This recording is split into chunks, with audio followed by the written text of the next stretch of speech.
The agenda this week examined activism in an era of polarization, talked U.S. politics with investigative journalist Jeremy Scahill, delved into real dramas in a fictionalized Scarborough, Ontario, and examined how the closure of Sears Canada reshapes the retail landscape.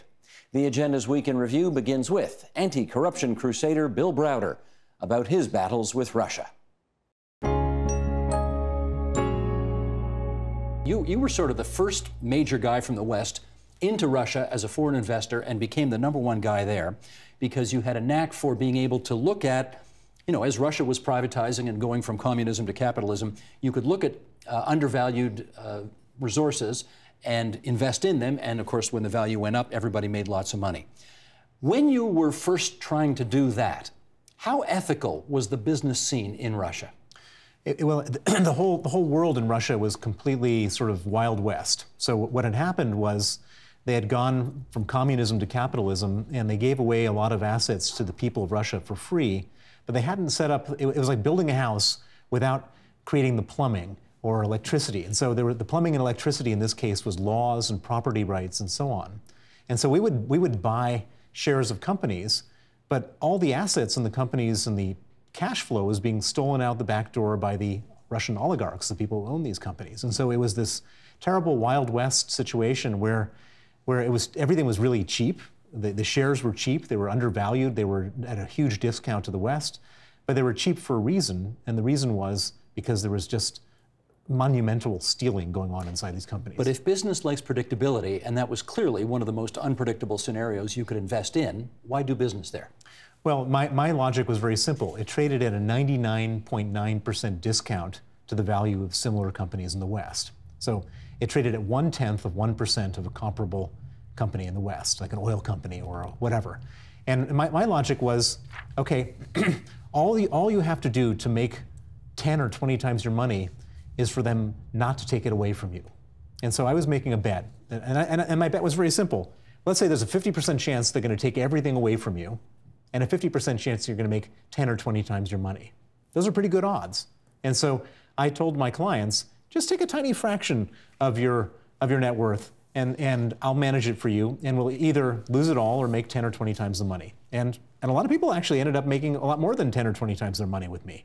But one of the things I don't hear in that calculation is the notion that you might have to pay with your life for making a bad decision. And that happened. Right. So for me, it was all the risk reward of like making money or losing money. There was never any someone's going to get killed, and that haunts me to this day. All right, let's return to the Magnitsky Act. This is an act of certainly of the United States government. Our country has passed it. I think Estonia has passed a version of it as well. Yeah. This thing has tentacles now. It's an act named after your former tax lawyer that we talked about. And give us the general understanding of what this act is supposed to do. Well, when we were first looking at criminal justice in Russia for the murder of our lawyer, we said, how do we get justice in Russia? They said, we're not going to give you any justice in Russia. Putin personally got involved, exonerated every single person, gave special honors and promotions to some of the people most complicit. So we said, okay, let's get justice outside of Russia. And the idea on that is that all these guys who steal this massive amounts of money in Russia, they don't keep it in Russia, they keep it in the West. They keep it in US banks and Canadian banks and British banks. And they buy properties all over the world, and they send their kids to private schools. And so we said, let's ban their visas and freeze their assets. And that's what the Magnitsky Act is a law that freezes assets and bans visas of the people who killed Sergei Magnitsky and the people who do similar types of atrocities in Russia or anywhere else in the world. Now, the law just passed in Canada, so it's really far too early to say whether or not it's working, but it's been in place in the United States for a little longer. Is it working there? Oh my God, is it working? So it's working in a number of different ways. So for example, one of the most famous political prisoners of our time in Russia is a guy named Michael Khodorkovsky. He was the owner of an oil company called Yukos he fell out with Putin 10 or 12 years ago. It was the biggest oil company in Russia, wasn't it? They seized his oil company, they stuck him in jail for 10 years, and he came out of jail a couple of years ago, and I've come to know him and be friends with him, and he told me that when the Magnitsky Act passed, the conditions, or I should say the treatment of prisoners in the prison where he was, improved dramatically because the prison guards were all afraid of being sanctioned under the Magnitsky Act. So that's the first reason I know it works, because people from the prisons actually told me. But the second reason, and this is the most interesting, is Putin's reaction to the Magnitsky Act. Putin has just gone off of his head in anger because of this piece of legislation. In America, he banned the adoption of Russian orphans by American families. He put Sergei Magnitsky on trial 3 years after they killed him in the first ever trial against a dead man in the history of Russia. And then just last week, after the Canadian Magnitsky Act passed, Putin put me on the Interpol list for the 5th time. What does that mean? That means that if I cross any border, I will be arrested.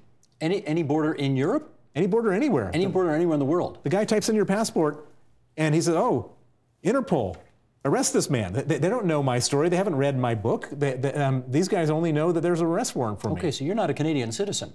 So did you have any trouble getting into Canada? Well, thankfully, the Interpol, after the huge political scandal of this, so Putin has used Interpol, tried to use Interpol 5 times. Interpol is a decent organization with rules, and they don't like this kind of stuff, and they've rejected his approach 5 times. And so last Thursday was the 5th time that Interpol rejected their warrant. And so I traveled here last night, and it was smooth sailing. I share in the analysis that we have a bankrupt media culture in the United States. And my current analysis of what's happening is that you have major TV personalities in the United States, major publications openly calling the President of the United States a liar. Now, I think that that is a much welcome development. But my fear is that people feel like Trump's an anomaly, and therefore it's okay to do this. But the next time there's one of the responsible managers of empire back in power, we're not going to say that anymore. I mean, we were sort of saying this for years, like, why wouldn't you call Bush and his people liars for the Iraq stuff? Why didn't you call torture for so many years? When you were using their propagandistic phrases, enhanced interrogation, et cetera. Now it's like the gloves are off and they're just pummeling away at Trump. And it's not that I feel sorry for Trump, it's that they're dripping in hypocrisy, these big, powerful media institutions.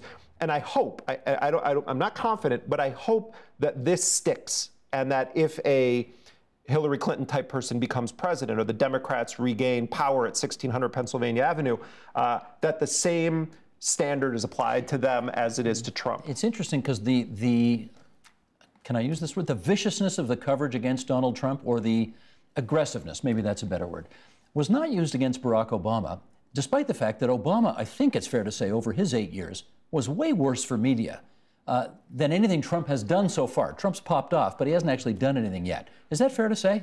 Well, you had powerful right-wing news organizations like Breitbart or the Drudge Report, which remains one of the top-read news sites, if you can call it a news site, in the United States. So I think depending on where you're looking, there was a lot of tough coverage of Barack Obama from the right that I thought was incredibly unfair and defamatory. The stuff about, is he really an American? Stuff about Michelle Obama, really grotesque racist attacks on her.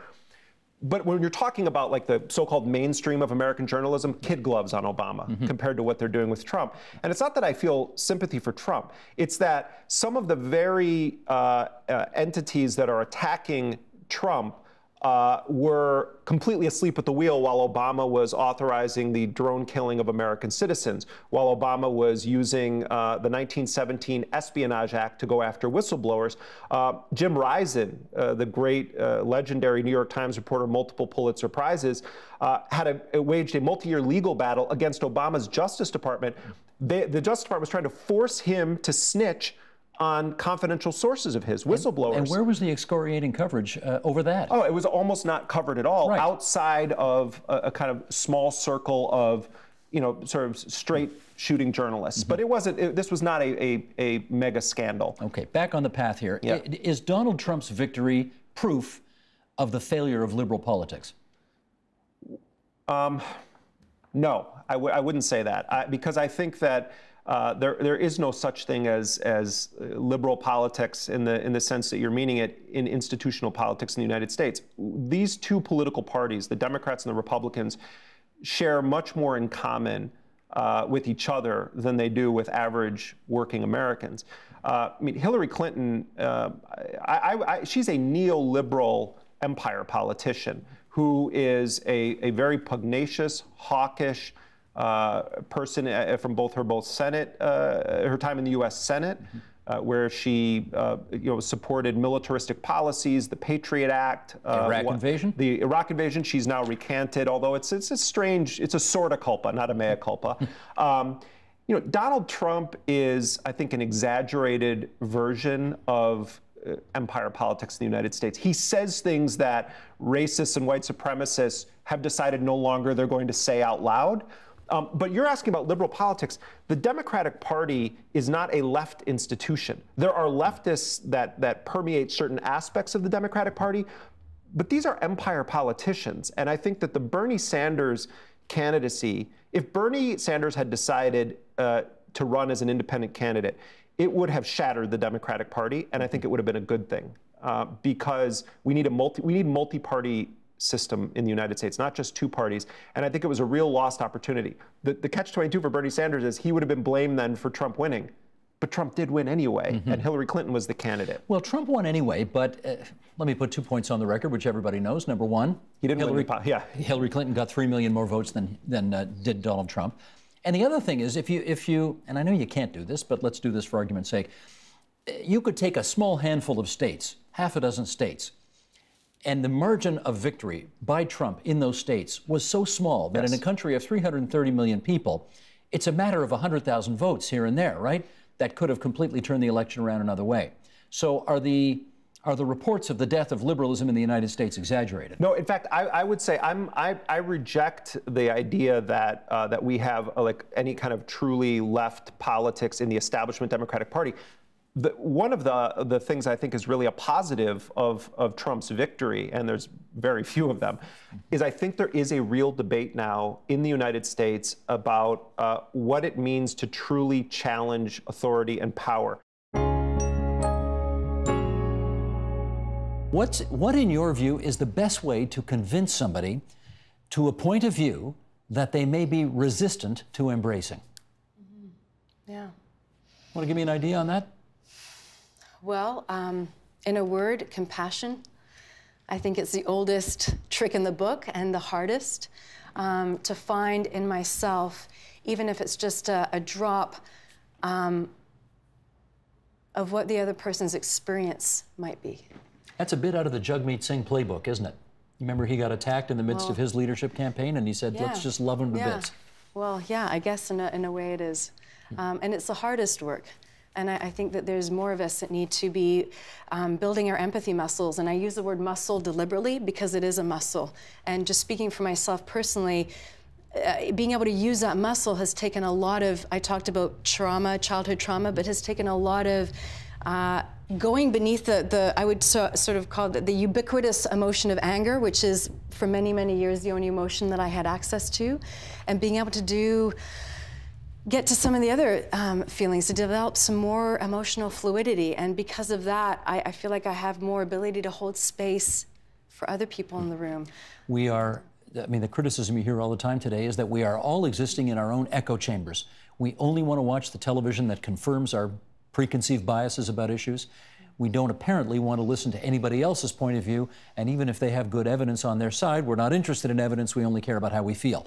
Okay, that's the premise. So my question is, what do we do? What's the best way to convince people to entertain a different point of view that they may be resistant to embracing? Yeah, well, I think what I found to be really important, I'm going to highlight kind of two things. So first is education. So there is a natural echo chamber I think people have on their social media accounts, the media they consume, et cetera, absolutely. But I think in order to be educated on a topic requires you to step out of your comfort zone and learn something new. And depending on the issue you're looking at and who you're trying to reach, the people in power you're trying to reach, or at the grassroots you're trying to mobilize people, educating them on the issues, educating them on the different options for how the world could look different, how that might be a better reality for your country, your city, your community. That's a big strategy I've taken. That's why I teach, because I believe education works, and I've dedicated my life to it up to this point. The second thing that I would talk about is finding common reference points. The reason why it upsets me when I hear people trash our country as if it is a uniform negative, or focusing on just the negative aspects of our history, is because I think it dismisses some useful tools we have that can be helpful. Our charter, for example, is a common language that we can use to communicate with people about the values we have as a country and ask ourselves, are we actually living up to these ideals?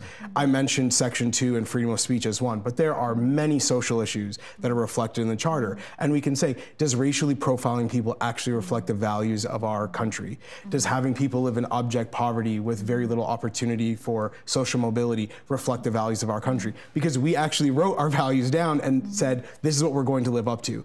And when I think that is why being part of a country is important, having laws, common language, common ideas, things that we can say either symbolically or practically we share. And now let's talk about how we actually live up to these things. That is something that is often lost when you are only focusing on the negatives of how our country works. Because thankfully there are some positive things we've developed in history, and some of those things are tools that can help us work together. It's why the experiences of someone in Yellowknife matter to me. The reason why what's happening in Vancouver matters to me, and Halifax matters to me. When I hear about inequality there, I know they're using the same tools, they live in the same legal system, they're part of the same nation I am in. And that's a really important part of achieving the empathy, I think, that we're trying to get as activists, where we're saying disadvantaged, voiceless people need others to care about them. But if we're not even using the same tools to communicate, I don't know how we get that empathy. Scarborough, I don't have to tell you, has been the butt of jokes ever since, from time immemorial. What is it like growing up as the sort of, poor cousin within the metropolitan Toronto family, if you want to put it that way? Yeah, I guess growing up, the poor cousin of metropolitan Toronto, I guess it can be sometimes not great. And I think, in my experience, a lot of the kids growing up in Scarborough, and I think very specifically about visible minority kids and black kids, felt a certain gaze upon them, essentially because of the reputation Scarborough had. So a harsh gaze, then? A harsh gaze, yeah. Scarborough being understood quite erroneously as a place of solely a place of crime and just problems, social problems. And so to grow up being looked at as a problem, as the embodiment of the problems of Scarborough was never a positive thing. I mean, the story you have chosen to tell about Scarborough is sad. It's deeply sad, it's deeply troubling. It is a slice of that city's life that, breaks your heart. Right. That's the story you wanted to immortalize. Do you have any mixed feelings about doing that? Well, there are, the story does offer, hard and sad circumstances, and I think I would describe those as truthful circumstances for some people growing up in Scarborough. But ultimately, I would say that the book affirms the vitality of life and the resilience of families within Scarborough and against many of the challenges they face, challenges finding employment, challenges understanding oneself, growing up and understanding oneself as a valued member of the society that they live in.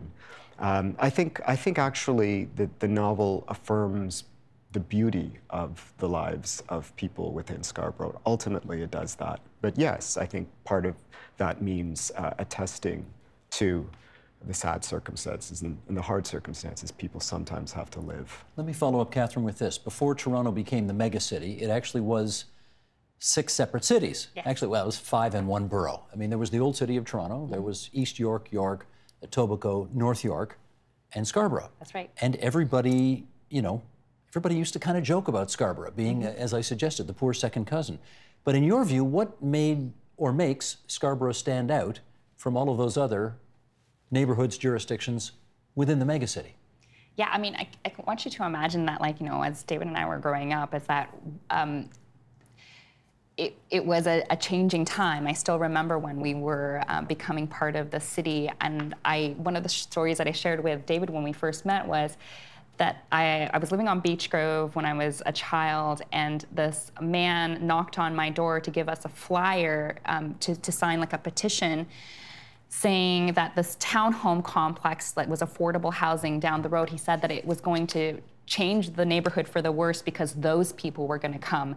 And I remember, because we were the only brown folks on that street at that time, and I remember taking the flyer thinking, oh my gosh, he means us.